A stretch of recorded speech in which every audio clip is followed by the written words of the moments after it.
was a teacher, and he taught in two different Catholic schools. One is St. Mary's, BORA. After he graduated from Nyerere, and then he went to Edinburgh. He came back to Tanganyika, and he taught at St. Francis College from 1953 to 1955. And I want to say something about that. He would have continued to be a teacher after 1955. He was in a Catholic college, and it was a safe haven for a nationalist. But prior to that, the colonial government has issued a circular to all government employees that they have to choose their jobs or their involvement in politics, even becoming a member of a political party.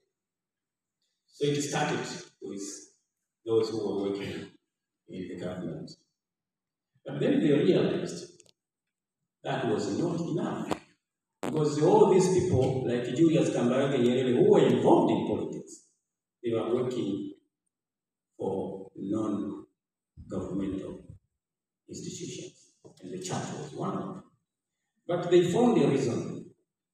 And the reason was churches were receiving subsidies from the government to pay salaries. So they wrote another circular instructing the churches that whoever was working with them but was involved in politics, you have to make a choice.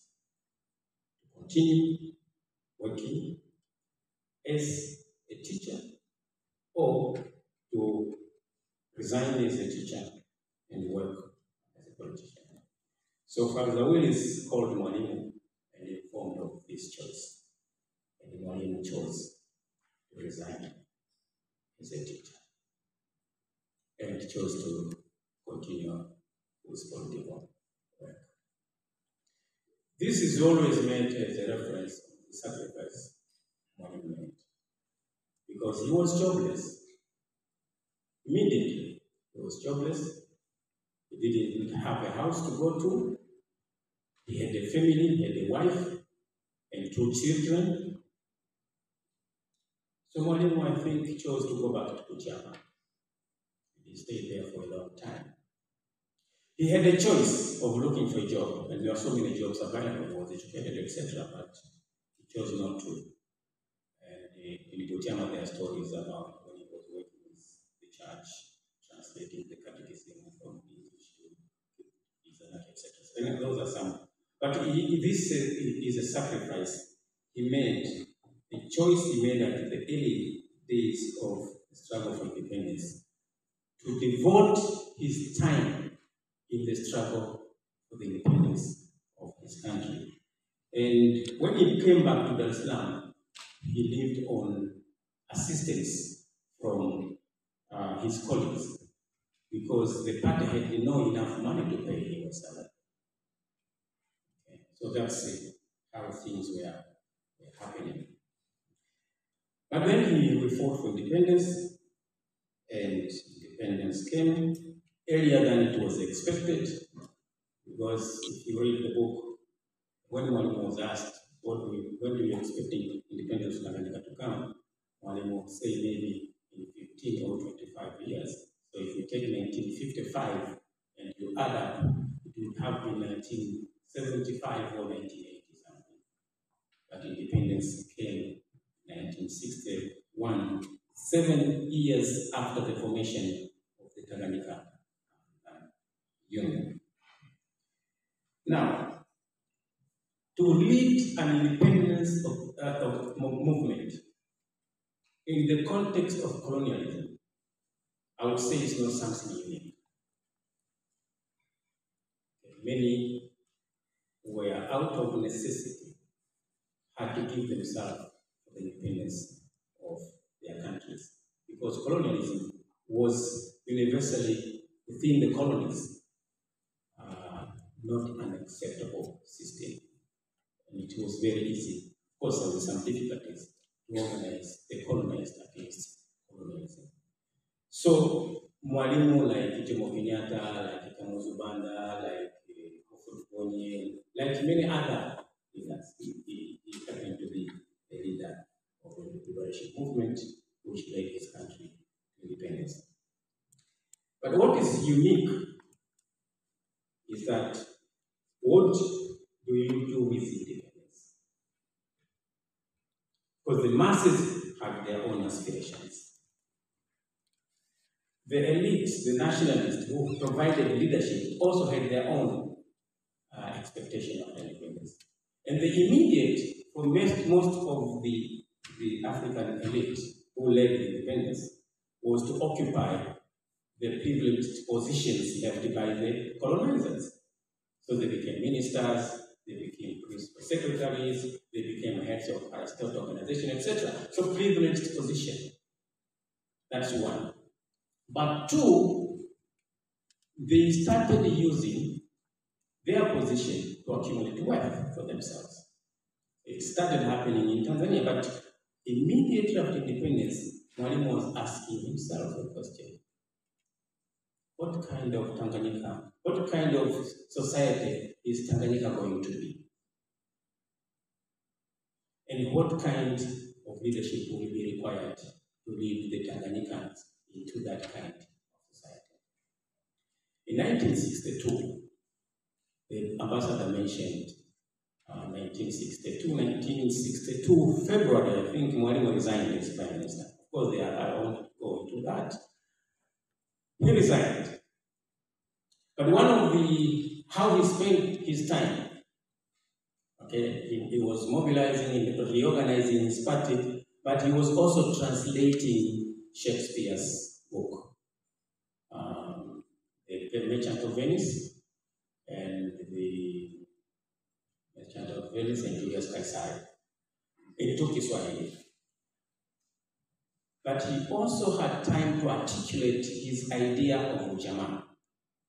And he wrote a pamphlet which was published in 1962, Ujamaa, the basis of African socialism. He had thought about Ujamaa before, but it was not articulated. So he produced that. But that was not the time when the Ujamaa was implemented in Tanzania until 1967.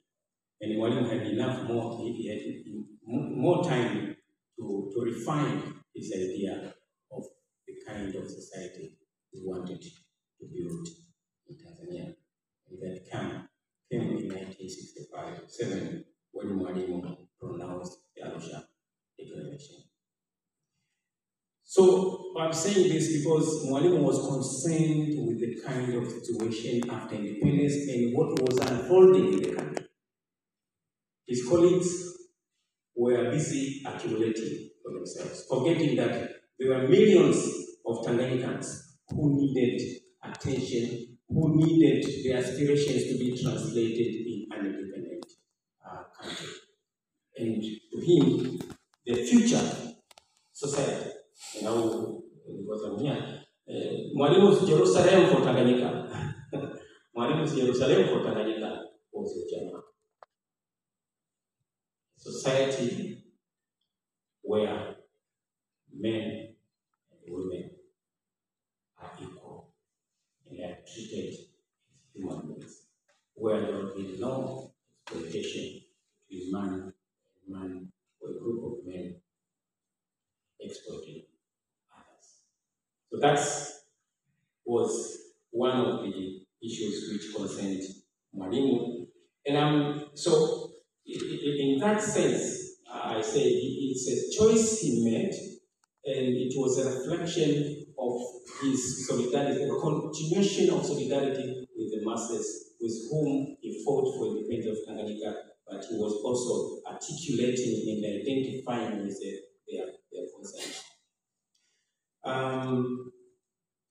That's one aspect. But the second aspect is Mwalimu's involvement in the fight against colonialism elsewhere in Africa. The ambassador mentioned it. in Tanzania led the struggle for independence of other countries. And I think this is one area which needs a lot of more study on the contribution and the sacrifice that Tanzania and other Africans made. But one could also pose a question that you had Malawi in the front line, but it was not a front line state, which was an independent African country. So it was not necessarily the nature of a country to become in the front line of liberation struggle in Africa. But Tanzania chose and led by Mwalimu. One could even ask a question, if we didn't have Mwalimu, could Tanzania become a version of liberation of Africa as it is known today? That's the question that I leave it for discussion. So that's another aspect, because Mwalimu believed that colonialism is universally a bad system and it has to be rejected and fought against. And there is a quote which I would like to share with you. Mwalimu says that colonialism implies inferiority of the colonized, and acceptance of it means an automatic limit to self-respect. And of course, and there is this other long quote which I also want to read, that why you should fight against colonialism. If you are independent America, why should you be fighting the war for the Mozambicans or the Zimbabweans, etc.? And Mwalimu said that those who governed us felt that they had a right, a genetic right to govern us. If the right to govern was based on gene, the misfortune of being governed was also being based on gene. If the independence of Mozambique was being still questioned by the Portuguese on the basis of gene, certainly the Portuguese were not accepting the independence of Tanzania. They would be tolerating it, but not accepting it. And so it was important to complete the independence of Tanzania. You have to work together with the people of Mozambique to get rid of the Portuguese or teach them a lesson. End of quote. So that's another aspect of Mwalimu fighting against systems that are oppressive, exploitative, and humiliating human beings. But there is another aspect that Mwalimu was concerned with. Okay, domestically, I have tried to touch on, but also in the region in terms of liberation struggle. But Mwalimu was concerned with the international system and how invisible it was. The clip, as I said, assists me to quickly shed light on this. And Mwalimu completes, there is a sentence where he says, this has to be changed, and it must be changed. Now, the modalities of change. What is the method of change? When it comes to liberation struggle, Mwalimu accepted the use of violence as a means of struggle, as a means of changing and removing an oppressive system. And at the international level, one of the approaches was for Mwalimu to mobilize other countries, other nations, and he was involved in many initiatives. One I will mention quickly